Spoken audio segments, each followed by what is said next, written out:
μπροστά στο καλοπέδι και τάξιο παλικάρι. Ήθελε special γκομένα γυναίκα του να πάρει.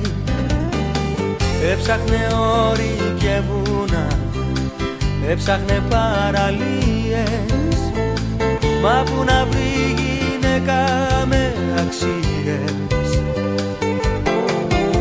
Ώσπου ένα βράδυ ξεπέσε σε πονηρό μπαράκι και στο σκαμπό το διπλάνο άραξε γυναικάκι.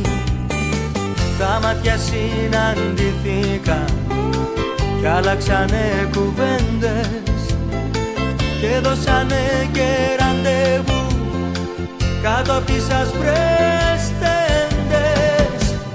Και ένα στήσιμο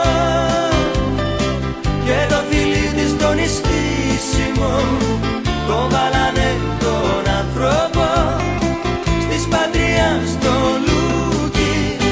Λούκι, Λούκι, πω πω τι Λούκι. Λούκι, Λούκι, τι Λούκι ήταν αυτό.